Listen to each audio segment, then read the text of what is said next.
O tema desta noite é a vinda do Filho do Homem e a consumação do século.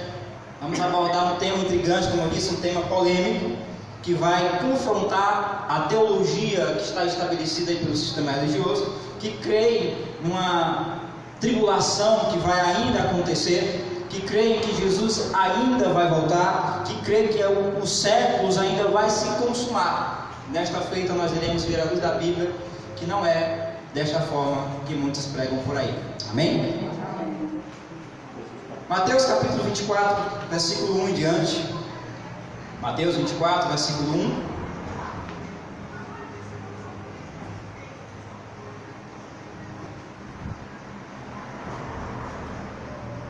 Amém? Diz assim a palavra de Deus: tendo Jesus saído do templo,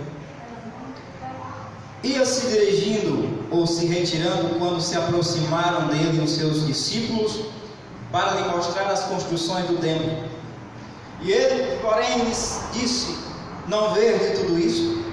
Em verdade vos digo que não ficará pedra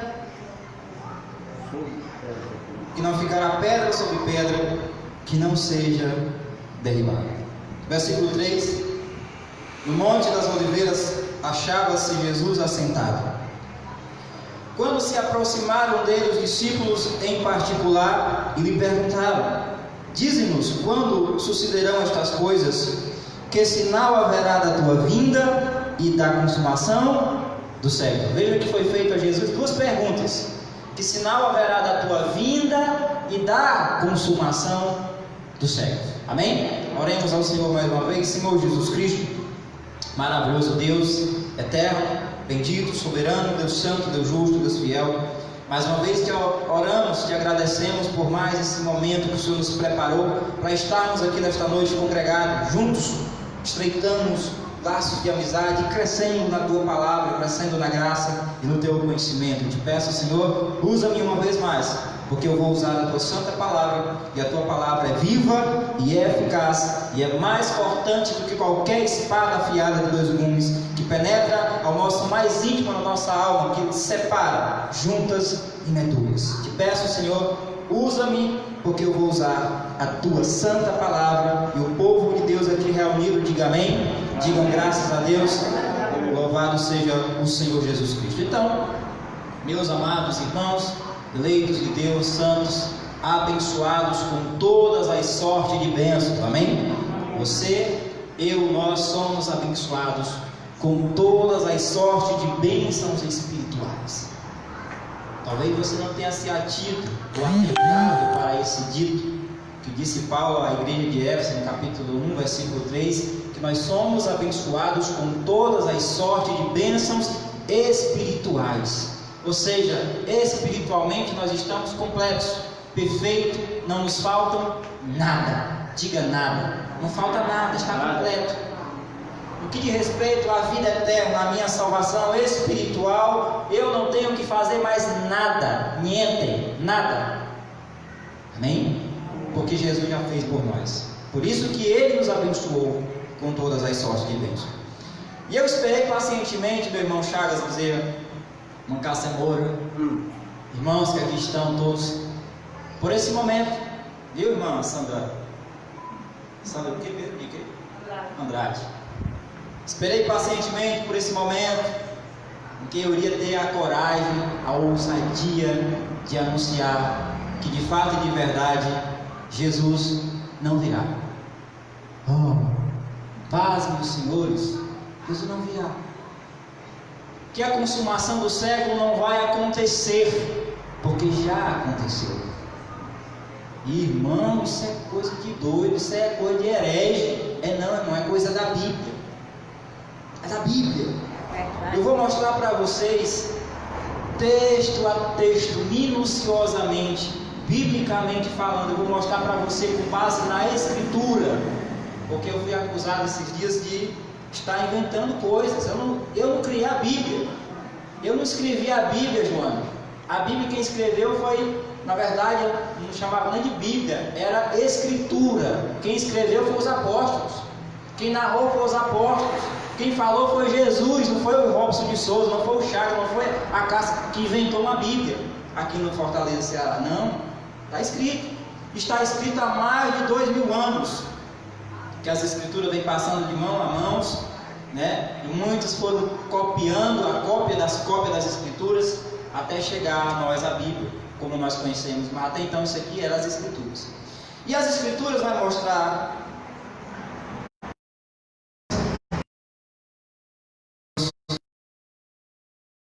a narrativa histórica de um fato que ocorreu, de um fato que Jesus escreveu, ou falou e eles escreveram em Mateus capítulo 24, vai dizer o seguinte: tendo Jesus saído do templo, ia se retirando, e aproximou-se dele os seus discípulos para lhe mostrar as construções do templo. Diz a palavra que os apóstolos disseram: olha, Senhor, que pedras, que templo, olha como essa cortina é bonita, olha como essa cortina é grossa. Diz que o véu do templo que foi rasgado era uma coisa grossa mesmo, isso aqui não dá nem para comparar, né? Mas diz que era algo grosso. Eu já vi até os teólogos falando da espessura que era esse véu.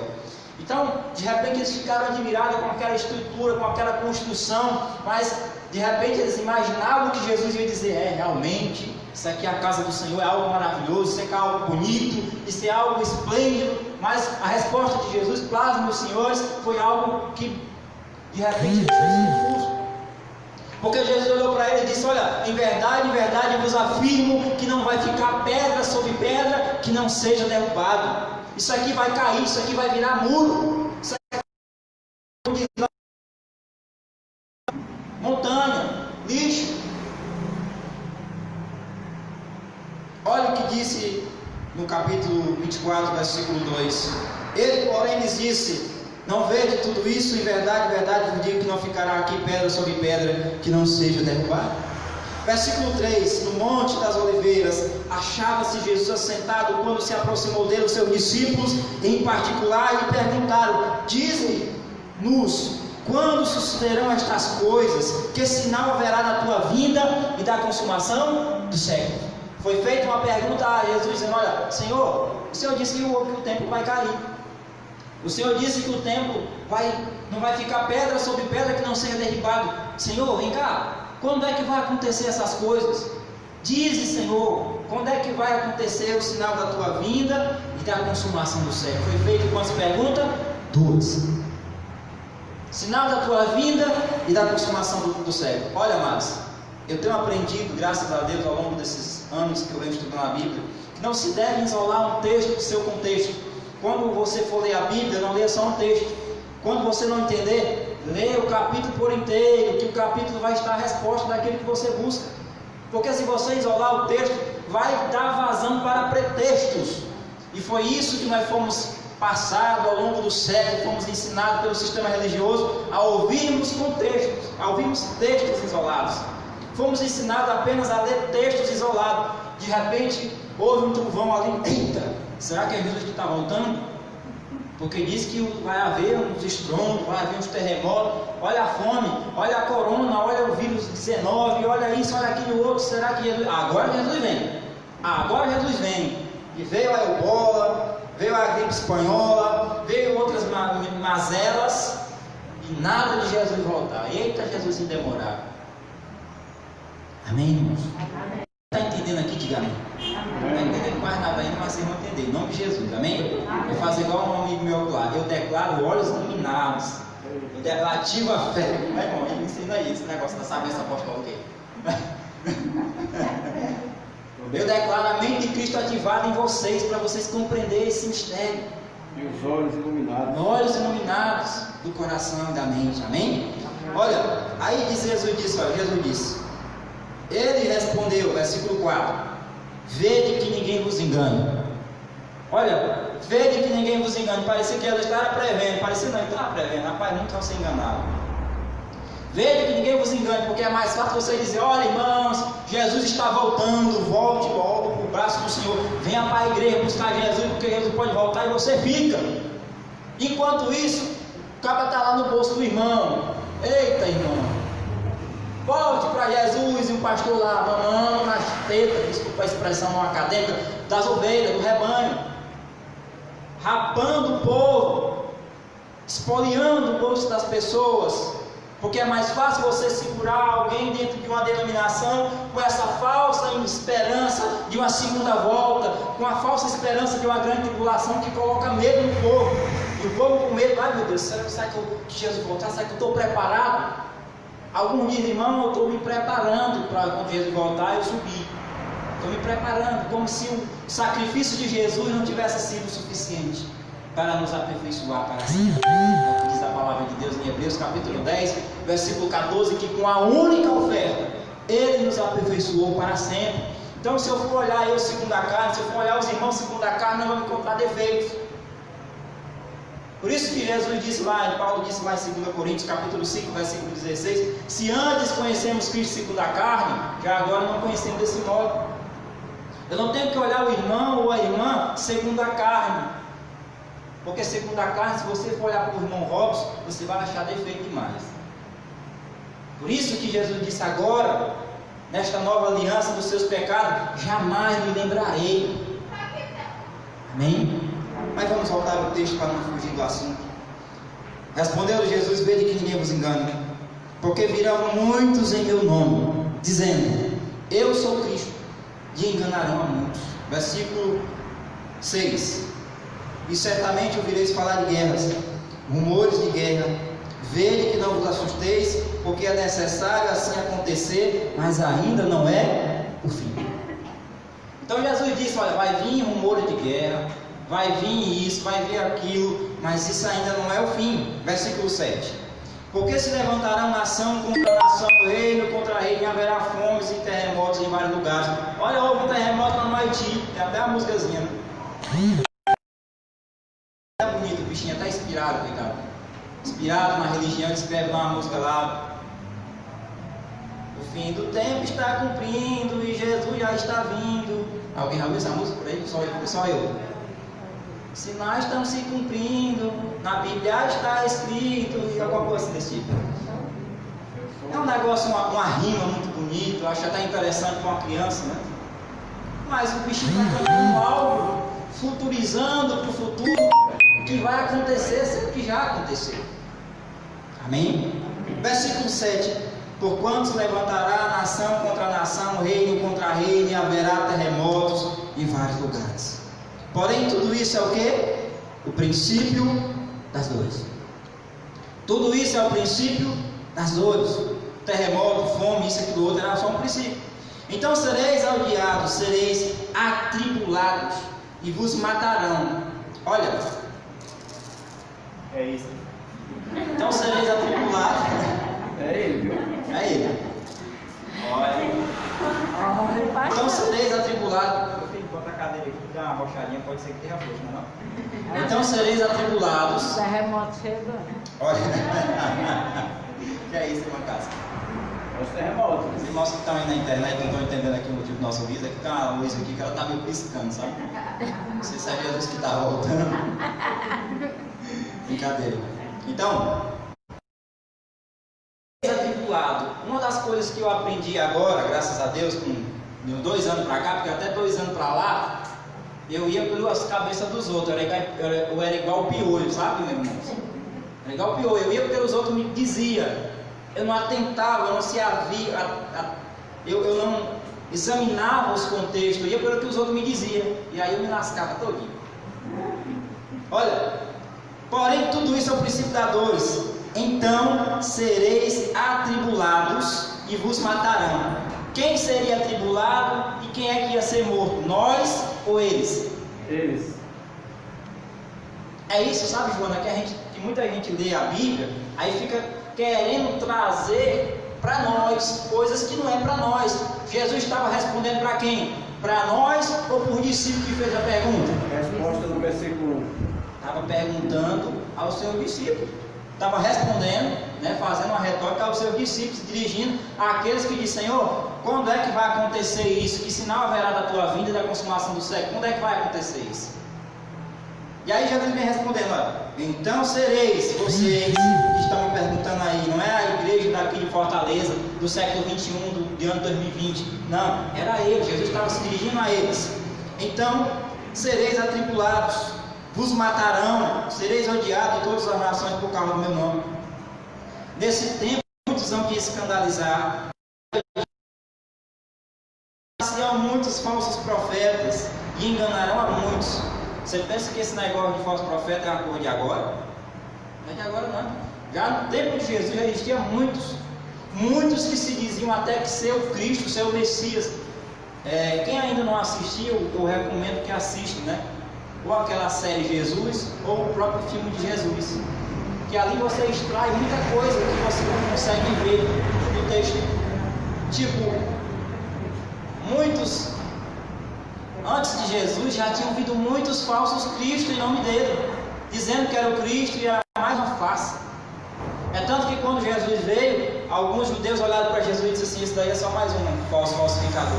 Isso aí é mais um que não deram muita crédito, não deram a mínima para ele, porque achavam que ele era mais um falso Cristo. Amém? Levantar-se-ão muitos falsos profetas, enganarão a muitos, e por se multiplicar a iniquidade, o amor se esfriará de quase todos. Está vendo, irmão? Os irmãos não querem mais buscar Deus na igreja. O Chaga não quer mais ir para a igreja, né? A casa. Não quero mais ir para a igreja, estão tudo desviados. Isso é um amor de muito que está se esfriando. A irmã Sandra só vem um domingo sim, domingo não. Mas o amor está esfriando, o amor está pouco. Tem que amar mais, viu, irmã Sandra? O amor está pouco. Se Jesus voltasse agora, ficava. O religioso já diz logo assim, sabe? Já joga logo o copo do irmão. Não sabe, não quer nem saber qual foi o motivo. Mas a bichinha disse que estava com interior, está justificado, te perdoa. Aí, levantar-se-ão muitos falsos profetas, e por se multiplicar a iniquidade, o amor se esfriará de quase todos. Aquele que perseverar até o fim, esse será salvo. Eita, delúbios de neve, hein? Aquele que perseverar, irmão, só vai ser salvo aquele que perseverar até o fim. Outro dia eu estava aqui a cortar cabelo, os irmãos que não sabem aí da live aí, eu sou barbeiro, né? Que o pessoalzinho para gostar da graça é um barbeiro. Barbeiro é bicho coração temente. E aí eu estava cortando cabelo e um senhor pegou e disse para mim, conversando, conversa vai, conversa vem, com o cliente disse assim: irmão, ninguém pode dizer que é salvo. A discussão era sobre salvação. E aí o irmão disse assim: olha, só pode dizer que é salvo, ninguém pode dizer que é salvo, porque tem que passar pelo será de Deus. Tem que passar pelo será. E eu fiquei assim, meio que voando. Será? O que é isso? Passar pelo será, o que é isso? Aí o irmão, vocês sabem, mexeu aqui o peito, né? Para dar um de bichão. Aí eu disse assim: rapaz, você é pastor, você não sabe dessas coisas não. Você não leu aquele texto na Bíblia não, em Mateus 24, que diz que aquele que perseverar até o fim será salvo. Olha a revelação dele. Misericórdia. Olha, aquele que perseverar até o fim será salvo. Primeiro, Jesus estava se referindo a que tipo de salvação? São perguntas que temos que fazer. Será que era salvação para a vida eterna? Porque se eu tenho que perseverar na minha carne, colocar a minha Bíblia, ir à igreja, se eu tenho que fazer isso para ser salvo, a salvação passou a ser por obras, passou a ter os meus méritos. Então a salvação por meus méritos humanos, dona Cícera, né? Porque se eu tenho que perseverar, se é mediante o meu perseverar, se é mediante o meu esforço que eu sou salvo, então a salvação não é por graça, é por obras. O mérito não é da graça de Cristo, o mérito é meu, é ou não é? É sim. Então tem que ver que tipo de salvação o texto está falando na série. Que salvação é essa, irmão Robson? Se nós lermos o contexto da carta, se nós lermos a continuação, nós iremos entender que essa salvação era a salvação da tribulação. Não está falando de salvação da vida eterna. Vamos ler o contexto, amém? Aquele que perseverar até o fim será salvo, e será pregado este evangelho do reino por todo o mundo, para testemunho a todas as nações, então virá o fim. Será, então, uma das evidências, porque a pergunta que foi feita lá no capítulo 24, versículo 3, era: Senhor, que sucederão estas coisas? Que sinal haverá da tua vinda e da consumação dos séculos? Então Jesus estava aqui dizendo o que é que ia acontecer, o que é que ia anteceder a sua segunda vinda. Ia aparecer terremoto, ia aparecer fome, e peste, e isso, e aquilo outro. muitos iam trair, muitos iam odiar, levantar-se-iriam muitos falsos profetas, e por se multiplicar a iniquidade, o amor ia se esfriar. Quando ele chega no versículo 14, ele diz: e será pregado este evangelho do reino por todo o mundo. Então, uma das evidências da segunda vinda do Messias era que o evangelho do reino seria pregado por todo mundo. Está vendo, meu irmão Robson de Souza? Está vendo você, pregador também, Chaga Bezerra? O evangelho tem que ser pregado por todo mundo. O evangelho não chegou ainda não sei aonde, não chegou. Os teólogos enchem logo o peito e dizem: olha, o evangelho não chegou na Índia. O evangelho não entra lá no Afeganistão, né? O evangelho não entra não sei aonde, não sei aonde. O que os bichinhos não sabem é que nem sempre quando a Bíblia está falando de mundo, está falando do cosmos como um todo. O mundo aqui era o mundo de Israel, era o mundo religioso de Israel, porque Jesus veio para quem? Para a nação de quem? Quem sabe? Diga amém. Sabe não, o povo também pouco. Jesus veio para quem, irmãos? Os judeus. Os judeus. Jesus disse: olha, eu vim para os meus, mas os meus não receberam. Não foi mais ou menos assim que ele disse? João 11. João 11. Ele veio para os seus, mas os seus não receberam. Quem eram os seus? Judeus. Judeus. Jesus, 10, versículo 5, ele diz, ele dá uma ordem ao seu discípulo e diz: olha, vem cá, olha, escute a minha instrução, não vá aos gentios, mas vá de preferência às ovelhas perdidas da casa de Israel. Então Jesus de Nazaré, o Messias, ele veio com a incumbência, com a mensagem específica, com a mensagem voltada para a nação de Israel. Então Jesus, o Messias, ele veio com a mensagem para os judeus, mas os judeus não receberam a mensagem do Messias.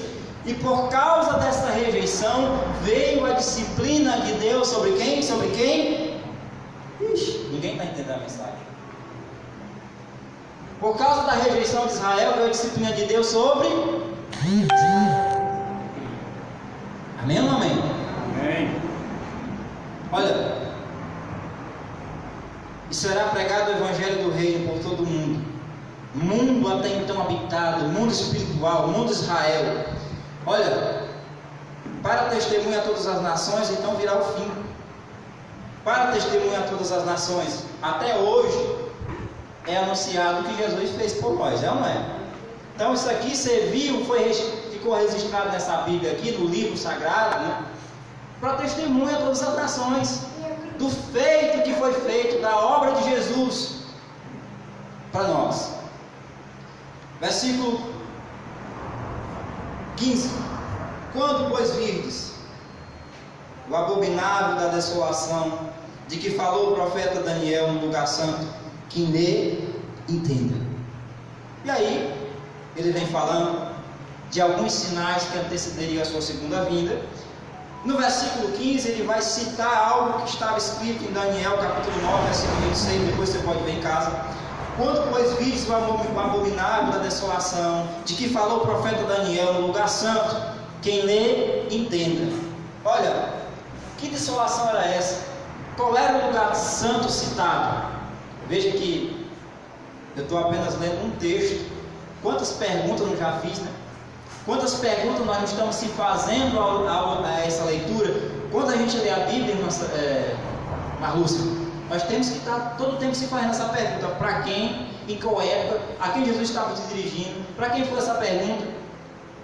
Porque se nós ficarmos fazendo essa autoanálise com minúcias, nós vamos entender o que o escritor está dizendo. Quando, pois, vistes o abominável da desolação que falou o profeta Daniel no lugar santo. Onde era esse lugar santo? Qual era o lugar, qual era algo mais sagrado para os judeus? Alguém sabe? Qual era o símbolo do templo? O templo lá era símbolo do judaísmo. Dizem que o símbolo do cristianismo é o quê? Uma cruz, né? E o símbolo do judaísmo era o quê? O templo. Cadê a cruz? Eu tenho que botar uma coisa aqui também. Então, os que estiverem na Judéia, fujam para os montes. Olha, Os que estiverem no Ceará. Jesus disse: quando vocês verem o abominável da desolação, Jesus estava falando aqui de desgraça, mas estava falando de uma desgraça que iria acontecer ao povo de Israel, não é ao povo de Fortaleza, amém? Quando, pois, vides o abominável da desolação, de que falou o profeta Daniel, Daniel tinha profetizado isso aqui que Jesus estava narrando. Então, no lugar santo, quem lhe entenda. Então, os que estiverem em Fortaleza, fuja para os montes, o monte da Sabiaguaba, amém? Quem está com a Bíblia aí? Abre em Mateus 24. Todo mundo com a Bíblia aí? Quem tiver com a sua Bíblia vai conferir aqui comigo. 24, versículo 16. Então, os que estiverem em Fortaleza, fuja para os montes da Sabiaguaba, amém? Amém ou não? Não. Quem estiver aonde? Quem estiver na Judéia. Nós estamos na Judéia, irmãos, ou estamos em Fortaleza? Fuja para os montes. Então isso aqui não pode ser aplicado para nós, irmão. Né, irmão? Se é quem estiver na Judéia, quem era que estava na Judéia? Os judeus, amém? Tem algum judeu aqui? Diga amém. Nós somos judeu espiritual, né? Não físico. Não da linhagem física, mas da linhagem espiritual. Então os que estiverem na Judéia, fujam para os montes. Ora, se a tribulação que viria, se fosse para todo mundo, como os pastores pregam por aí fora, qual a diferença de eu estar aqui e fugir para o monte? Se a tribulação fosse para todo mundo, como os pastores, como os teólogos dizem, qual é a diferença de eu estar aqui em Fortaleza e estar lá no Monte da Sabiaguaba? Para quem não sabe, o Monte da Sabiaguaba é um monte muito conhecido aqui em Fortaleza, onde os religiosos sobem para buscar a Deus, né? Fazer as suas orações, um monte de terra, né? Muito grande. Diz que lá a gente fica mais próximo de Deus, né? Isso os religiosos, tá? Nós não temos tal costume. Tem dois irmãos que estão aqui na live que estavam te questionando comigo sobre a vida de Jesus. Que bom que ele está vendo. Vou dar uma mensagem agora. Então, quando... Deixa eu ver aqui onde eu estava. Então, os que estiverem na Judéia, fuja para os montes. Quem estiver no eirado, não desça para tirar de casa alguma coisa. Quem estiver no campo, não volte para buscar a sua capa. Ora, qual é a diferença se ia haver uma tribulação sobre todo mundo? Qual é a diferença de eu estar no campo? Veja que é algo peculiar à nação de Israel. Não está falando para o gentio. Amém? Versículo 19. Ai das que estiverem grávidas, que amamentarem naqueles dias. Graças a Deus que a minha esposa não estava lá. A bichinha está grávida, todo mundo sabe que está grávida. Está aí com 2 bebês na barriga, graças a Deus, é gêmeos. É gêmeos. Eita, glória a Deus! Aleluia! Ai das que estiverem grávidas naquele dia. Ó, chabão, né? Chabão na desgraça dos outros. A pandemia foi boa, hein? Olha, então, ai das que estiverem grávidas. Volte aqui para mim para você não perder o fio da meada. Ai das que estiverem grávidas. Por que ai das que estiverem grávidas? Tem um livro, um historiador que viveu nessa época, nos dias lá dessa tribulação que veio à nação de Israel, que foi por volta do ano 70. Esse historiador se chama Flávio José, os irmãos aí estudiosos que estão aí na live. Depois vocês podem comprar lá na Casa da Bíblia, na Sociedade Bíblica Brasil, tem esse livro. Interessante que ele não fala, mas está lá, tem para vender. Então, a história dos hebreus por Flávio José. Flávio José vai dizer que naqueles dias da tribulação que veio lá no ano 70 sobre a nação de Israel, as mulheres que estavam grávidas, a fome era tanta que elas tinham os seus filhos e assavam e comiam os seus próprios filhos. Por aí você tira a calamidade que falou o profeta Daniel. Era verdadeiramente uma coisa horrenda que veio sobre um povo específico, a saber, o povo de Israel e não os gentios. Quem está entendendo, diga amém. Amém. Ora, as que estiverem grávidas, das que amamentarem naqueles dias, orai para que a vossa fuga não se dê no inverno e nem no sábado. Por que será que ele disse que orai para que essa vossa fuga não se dê no inverno e nem no sábado? Porque geralmente quando está chovendo, até para tudo é complicado. Você sair de casa é complicado. Fora o lamaçal que deixa lá na tua rua, né, irmã Marluça? Quando chove lá, não fica o lamaçal? Imagina lá nesse tempo lá que não tinha calçamento, não tinha asfalto, andava mesmo a pé, andava de jumento. Era complicado. Orai para que a vossa fuga não se dê no inverno e nem no sábado. Meu irmão, por que ele disse que não era bom que se acontecesse no sábado? Por que será, irmãos? Hein, irmão Chagas? Porque o sábado era o dia dos judeus. O sábado, o Shabat, era um dia sagrado para os judeus. Era um dia de descanso, que não poderia fazer obra nenhuma. Então era um tipo de gente que ficava ali morrendo, mas eu não posso fazer essa obra aqui porque hoje é sábado, não posso fazer esforço. Então por isso que Jesus falou isso. Veja que a narrativa é uma narrativa voltada para um povo específico, cultura própria, que era a cultura religiosa judaica. Versículo 21. Porque nesse tempo haverá grande tribulação. Escute. Porque nesse tempo haverá grande tribulação, como desde o princípio do mundo até agora não tem havido e nem haverá jamais. Escute. Disse que nesse tempo é nesse tempo de agora ou naquele tempo de outrora? Século I. Século I. Naquele tempo, nesse tempo aqui, na verdade, era naquele tempo, haveria grande tribulação, como desde o princípio do mundo até agora não tem havido e não haverá jamais. Você pode aplaudir o Senhor por isso, irmãos? Eu não sei se você entendeu a mensagem que Jesus disse, mas saiba que não haverá jamais outra grande tribulação semelhante a essa. Pode vir até coisas parecidas, mas jamais vai acontecer algo como aconteceu em Israel. Amém? Louvado seja Deus por isso. Versículo 22. Não tivesse aqueles dias sido abreviados, ninguém seria salvo. Mas por causa dos escolhidos, quem é escolhido de Deus aqui, diga amém. Amém. Por causa dos escolhidos, tais dias serão abreviados. Tais dias foram abreviados. Eu vou partir daqui para o campo minado da escatologia consumada, meu irmão Chagas. Eu vou dar uma avançada em alguns textos que não vai influenciar muita coisa. Eu vou avançar para o capítulo, versículo 29. E aqui é o campo minado da escatologia consumada. Aqui os irmãos futuristas ficam dizendo, quero ver como é que ele vai se sair agora. Porque está dizendo aqui, está escrito, Mateus capítulo 29, Mateus capítulo 24. Versículo 29 diz assim, logo em seguida a tribulação daqueles dias. Logo em seguida a tribulação daqueles dias. O sol se escurecerá, a lua não dará sua claridade, as estrelas cairão no firmamento e os poderes do céu serão abalados. Quero ver você se virar agora, meu irmão Robson. Quando foi que a lua não deu a sua claridade? Quando foi que o sol não se escureceu? E quando foi que as estrelas caíram do firmamento? Você está dizendo aí que Jesus já veio.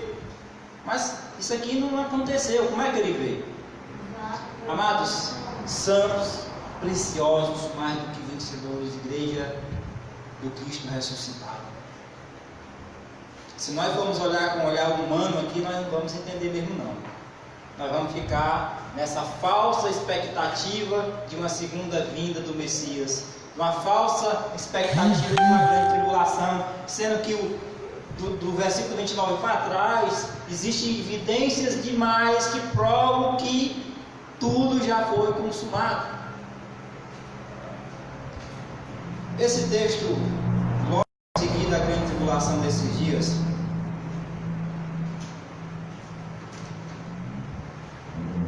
primeiramente, não é literal. É uma figura de linguagem. Jesus, ele trouxe uma mensagem codificada para uma nação específica, para um povo específico. Jesus usou algo que era muito comum entre os judeus, usar códigos, mensagens codificadas. Hoje nós temos dificuldade de entender o que Jesus falou aqui, mas para eles entendiam com facilidade. Exemplo, Jesus aqui usou, me perdi aqui na minha mensagem, não sei onde é que eu estava aqui. Versículo 29. Na Bíblia é 29. Mas eu tenho aqui um esboço. Seu esboço, pega a revelação do hoje aqui de trás. Só um minuto aqui, deixa eu me recompor. Se perda não, tem um bocado de pastor aqui vendo a sua pregação.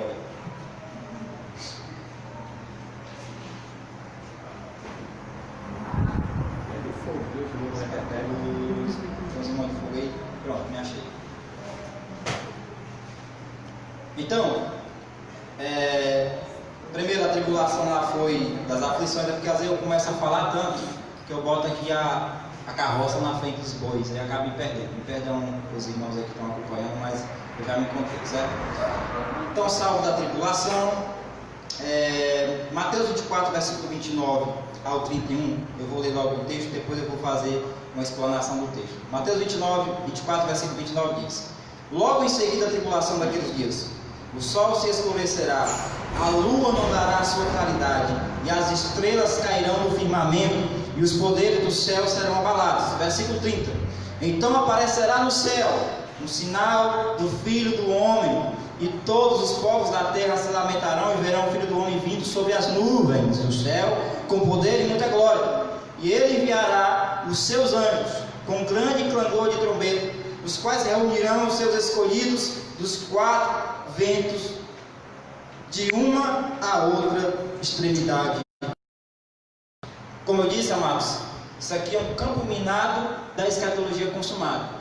É algo que, se você literalizar, fica de difícil explicação, de fato, de verdade, fica difícil da gente explicar. Só que, como eu estava dizendo, Jesus aqui usou uma figura de linguagem, ele trouxe uma explicação, ele trouxe uma mensagem codificada. Ele disse, esse termo, essa expressão sol, essa expressão lua, estrelas caem do firmamento, na verdade, eu particularmente entendo como não literal, e sim uma figura de linguagem. Da mesma forma que José do Egito trouxe uma mensagem específica para os seus irmãos e para o seu pai.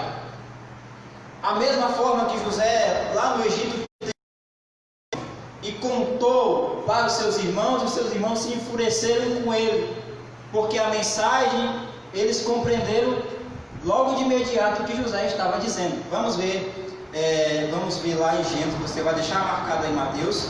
Vamos lá para Gênesis capítulo 37, versículo 7 e 9 diz assim: Teve ainda outro sonho, referia-se a José. Teve ainda outro sonho, e o referiu ao seu irmão, dizendo: Sonhei também que o sol e a lua e 11 estrelas se inclinavam perante mim. Contando ao seu pai e os seus irmãos, repreendeu o pai e lhe disse: Que sonho é esse que tivesse? Acaso viremos eu, tua mãe e teus irmãos inclinar-se perante ti em terra? Alguém aqui entendeu? Entenderam o que é que eu explico? Amém. Quem não entendeu? Levante sua mão. Quem entendeu? Entenderam todo mundo? Olha, amados, José ele teve primeiramente um sonho de alguns feixes de trigo. O dele se inclinava e outros se rendiam ao feixe de trigo dele.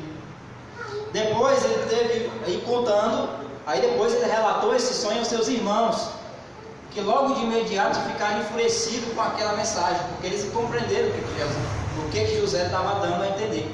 Depois José contou que teve ainda outro sonho, que o sol e a lua e as 11 estrelas se inclinavam perante ele. Quando José contou esse sonho para os seus irmãos e ao seu pai, logo de imediato repreendeu: O que é isso, menino? O que é que você está falando? Estou conjecturando, tá, irmãos? Vale conjecturar desde que não fuja do texto. Já ouvi muito isso na minha vida. O que é isso, menino? Acaso eu e a tua mãe e teus irmãos iremos se curvar diante de ti? A pergunta que não quer calar é: isso aqui estava referindo-se a quê?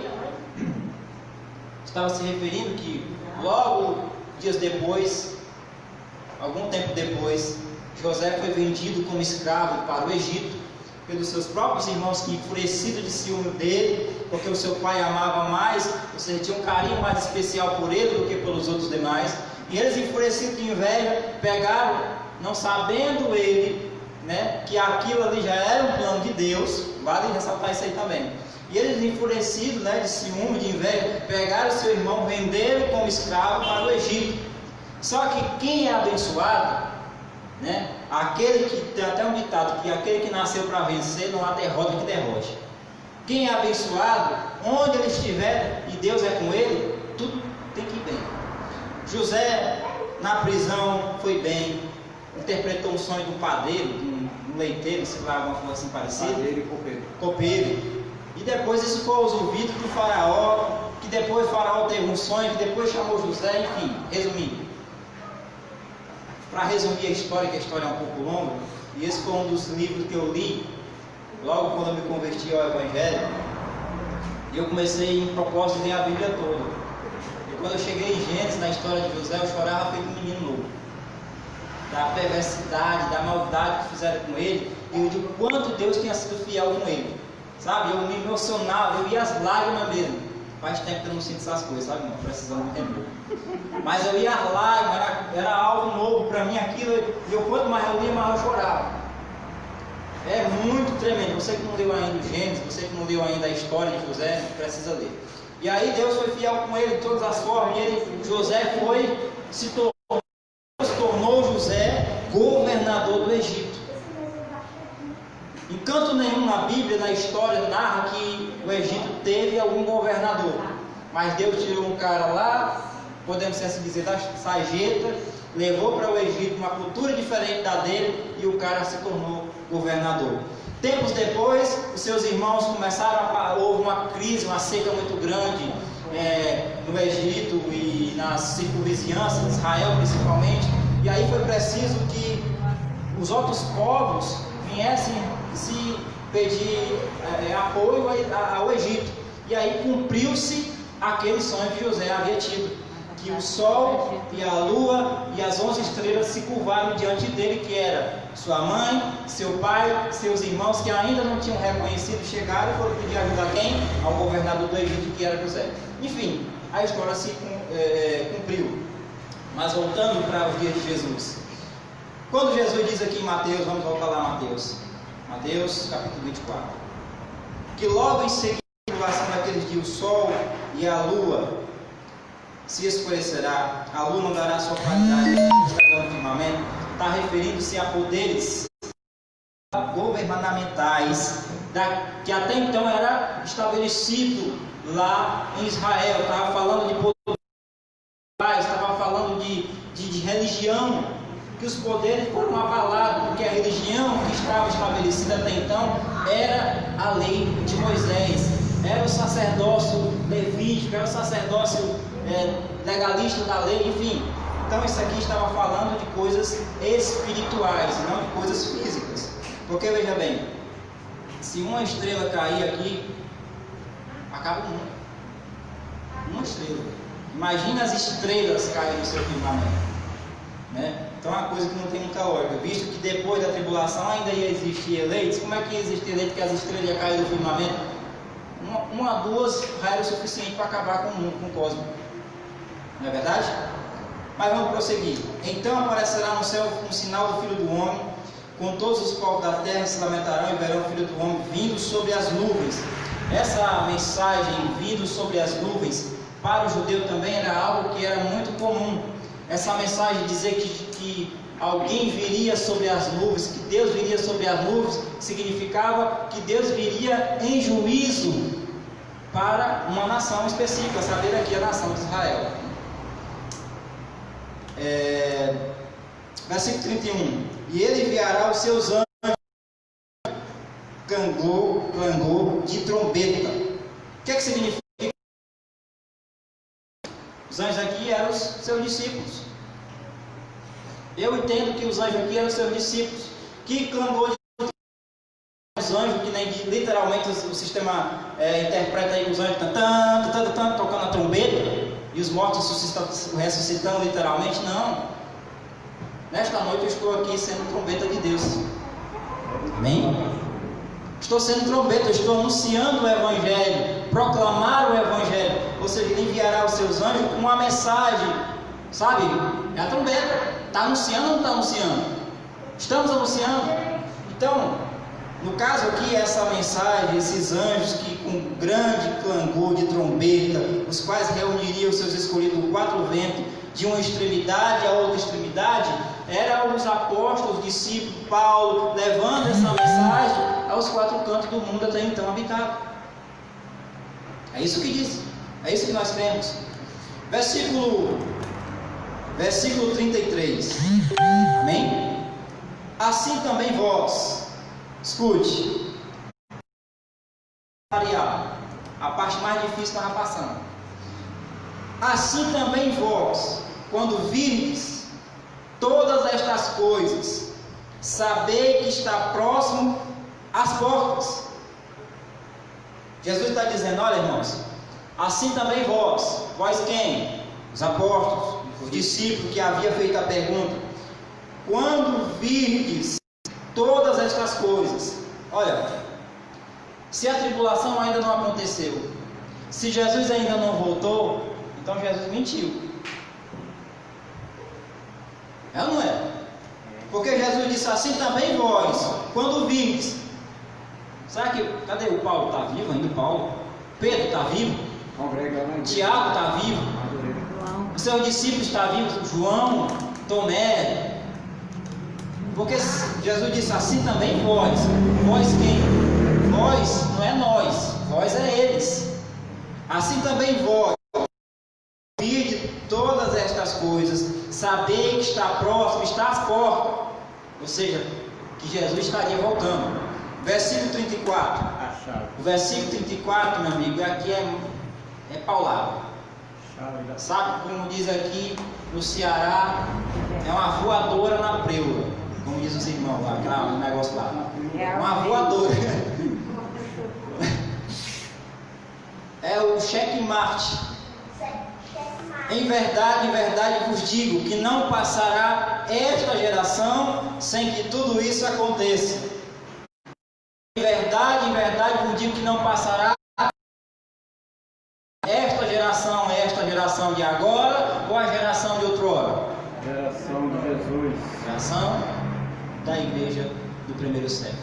Jesus disse: não passaria aquela geração, podemos ser assim dizer para ficar mais compreensível, sem que todas essas coisas acontecessem. Sem que todas essas coisas acontecessem. Que coisa? Estrela cair do firmamento, poder do céu ser abalado, tudo linguagem figurada para trazer uma mensagem específica para eles. Amém ou não amém? Amém. Passará céu e a terra, porém as minhas palavras não passarão. Foi isso que Jesus disse. Então, está escrito, não está, irmãos? Que não passaria aquela geração sem que todas essas coisas acontecessem. Mas eu quero mostrar mais um pouco de algumas outras evidências que Jesus já veio e que o século já foi consumado. Vou ver se eu consigo terminar essa mensagem hoje, senão fica para uma próxima reunião. Em Mateus capítulo 16, Mateus capítulo 16, versículo 27 e 28, vejamos. Mateus, meu amigo Chagas Bezerra. Vamos preparar o espinhaço, né? Desliga o celular. Já está acostumado, né? Mateus 16, versículo 27 e 28. Mateus 16, 27 e 28. A palavra. Estou mostrando para você evidências de que Jesus não virá, porque ele já veio. Mateus 16, versículo 27 e 28, perdão. Porque o Filho do Homem há de vir na glória de seu Pai, com todos os seus anjos, e então retribuir as obras. Em verdade vos digo, que alguns há do que aqui se encontram, que de maneira nenhuma passarão pela morte, até que vejam vir o Filho do Homem no seu reino. Olha, se Jesus não já voltou, Renato, se Jesus não voltou, cadê esse povo aqui? Hein, Sandro? Se Jesus ainda não veio, como ele disse, olha, em verdade vos digo. Aí imaginou chegar aqui para o Chagas e dizer: ó, Chagas, eu vou dizer uma coisa para você. Em verdade eu te digo que não, alguns que aqui estão não passarão pela morte até que eu volte. Aí passa 40 anos, 50 anos, eu morri, né? Eu fui embora e prometi voltar. Passou 100 anos, 200 anos, 300 anos. Será que nós iríamos? Olha, já estamos 2020 anos depois da cruz. Se nós estamos 2020 anos depois da cruz, cadê esse povo aqui que Jesus disse que não ia provar a morte até que ele voltasse? Então viva aonde? Estão escondidos aonde? Estão congregando aonde? Boa pergunta, né? Nós queremos ir lá tirar uma selfie com eles. Fazer igual aquele cara do Fantástico. Isso é fantástico. De onde eles vieram? O que estão fazendo aqui? E para onde vão? Onde é que estão esse povo? Por isso que a gente entende que essa volta de Jesus era algo que apontava para um breve período de tempo, a saber, por volta do ano 70 depois da sua morte e ressurreição. Ele voltou para aquela nação, voltou foi trazendo juízo para eles. Juízo, ira, a ira de Deus. Outra evidência que Jesus já veio, Mateus capítulo 10, versículo 23. Mateus 10, versículo 23. Mateus 10, versículo 23. Quando, porém, vos perseguirem numa cidade, fuge para outra, referindo-se ainda à tribulação. Porque em verdade vos digo que não acabareis de percorrer a cidade de Israel até que venha o Filho do Homem. Não terminareis de percorrer a cidade de Israel até que venha quem? Filho do Homem. Mais um texto também que mostra a evidência que Jesus já veio. Vamos ver mais algumas evidências. Mateus 26. Mateus 26, versículo 64. Estou mostrando para você evidências que antecederiam a segunda vinda do Messias.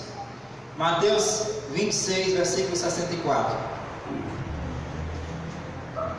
Olha o que diz a palavra. Olha, outra evidência que tinha que acontecer quando Jesus voltasse, Jesus falou que Caifás ia ver ele. Caifás, para quem não sabe o que era Caifás, era um sumo sacerdote lá de Israel. Mateus 26, 64, respondeu Jesus: tu disseste. Vamos ler do 63. Jesus, porém, guardou em silêncio. Deixa eu ver aqui onde é a pergunta. 62. E levantando-se o sumo sacerdote, perguntou a Jesus: nada responde a este que se opõe contra ti? Jesus, porém, guardou em silêncio. E o sumo sacerdote lhe disse: eu te conjuro pelo Deus vivo que nos diga se és tu o Cristo, o Filho de Deus. Respondeu-lhe Jesus: tu disseste. Entretanto, eu vos declaro que, desde agora, vereis o Filho do Homem assentado à direita do Todo-Poderoso, vindo sobre as nuvens do céu. Jesus declarou que o sumo sacerdote Caifás iria presenciar ele vindo sobre as nuvens com poder e glória. Era outra evidência também que tinha que acontecer. Eu pergunto, onde é que está também o Caifás, irmãos? Caifás está onde? Está no Sinédrio ainda. Está no Sinédrio julgando, né? Então a lei ainda está de pé. O homem é um dinossauro. Marcos capítulo 8, versículo 38. Marcos capítulo 8, versículo 38. 8:38 diz assim: porque qualquer que nesta geração adúltera e pecadora se envergonhar de mim e das minhas palavras, também o Filho do Homem se envergonhará dele quando vier na glória de seu Pai com seus santos anjos. Olha, porque qualquer que nesta geração, mais uma vez, nesta geração, não é esta de hoje, era aquela do qual estava escrevendo, se dirigindo. Está claro, irmãos? Está claro, como Versículo 9. Dizia-lhes ainda: em verdade vos digo, afirmo que dos que aqui se encontram, alguns que de maneira nenhuma passarão pela morte, até que vejam ter chegado com poder o reino de Deus. Então Jesus falou que alguns que se encontravam ali naquele momento não iam passar pela morte até que visse o Filho do Homem voltar no seu reino, né? Lucas capítulo 9, versículo 26. Lucas 9, versículo 26 e 27. Lucas 9, versículo 26 e 27. Verdadeiramente vos digo, alguns dos que aqui se encontram, que de maneira nenhuma passarão pela morte até que vejam o reino de Deus. Mais uma vez, os sinóticos, eles se encaixando e mostrando essas evidências. Então, em Romanos, outra evidência: os romanos que mataram o Messias deveriam presenciar a sua volta. Mais uma evidência: os romanos que mataram Jesus, que transpassaram ele com a lança, deveriam testemunhar a sua volta. Apocalipse capítulo 1, versículo 7. Apocalipse capítulo 1, versículo 7. Vejamos, Apocalipse 1, 7, o que diz? Apocalipse capítulo 1, versículo 7 diz assim: Eis que vem com as nuvens, e todo olho verá, até quantos os transpassaram, e todas as tribos da terra se lamentarão sobre ele, certamente o Amém. Eu sou o Alfa, eu sou o Ômega, diz o Senhor Deus Todo-Poderoso, que é, que era e o que há de vir, o Todo-Poderoso. Então, João aqui do Apocalipse, ele vai dizer que Jesus viria com as nuvens. Como eu já disse, essa mensagem vir com as nuvens, ou nas nuvens, não é que Jesus viesse lá em cima da nuvem. Quando o avião está entre as nuvens, a gente consegue ver o avião? Consegue ver? A gente consegue escutar a zoada. A gente fica olhando, não vê o avião, não é assim? Aí imaginou Jesus vindo com as nuvens, disse que todo olho ia vir, todo olho ia ver. Se a gente não consegue ver no avião, embora sabendo que Jesus tenha esse poder, de fazer essa proeza, mas não tem muita lógica, irmão? Disse que ele viria com as nuvens. Então, esse vir com as nuvens significa viria em juízo para essa nação, a nação de Israel. Até mesmo o soldado, e até mesmo os soldados que o transpassaram iriam ver Jesus vir em juízo. De repente, eles, quando viram o juízo de Deus sobre Israel, viram o cumprimento, provavelmente até se arrependeram do que fizeram. Outra evidência da segunda vinda do Messias: o evangelho do reino deveria ser pregado por todo mundo. Será que o evangelho foi pregado por todo mundo? Vamos ver. Colossenses capítulo 1, versículo 23. Colossenses capítulo 1, versículo 23. Olha o que diz o apóstolo Paulo. Colossenses capítulo 1, versículo 23. Vamos ler do capítulo 13 em diante. Colossenses capítulo 1, versículo 13 em diante.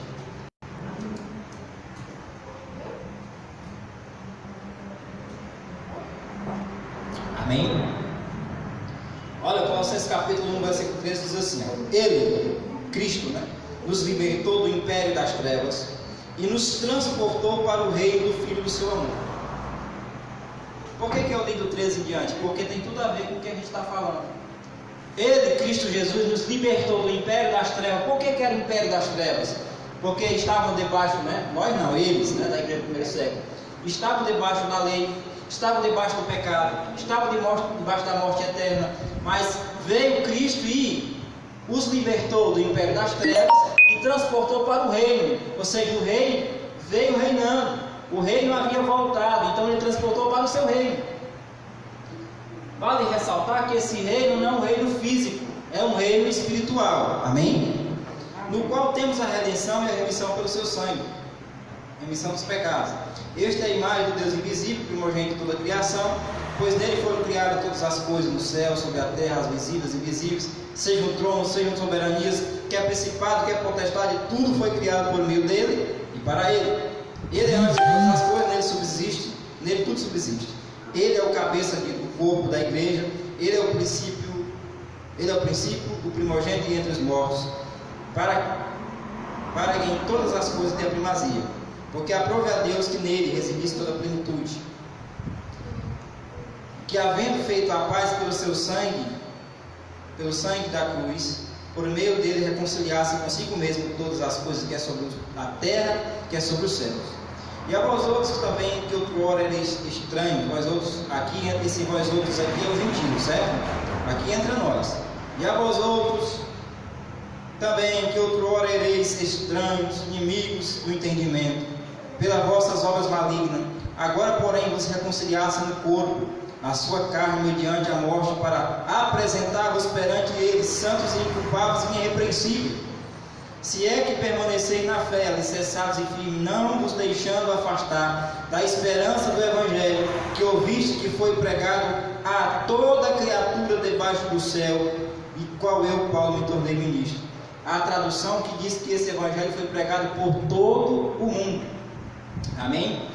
Em Mateus 10, vai dizer também que o Evangelho foi pregado por todo mundo. Em Mateus capítulo 24, versículo, deixa eu ver aqui. Em Romanos capítulo 10, vamos ter Romanos 10. E eu encerro nessa noite, Romanos capítulo 10. Amém? No próximo domingo a gente continua a falar sobre esse assunto, porque ele vai render. Romanos capítulo 10, versículo 16. Romanos capítulo 10, versículo 16 diz assim: mas nem todos obedecem no Evangelho.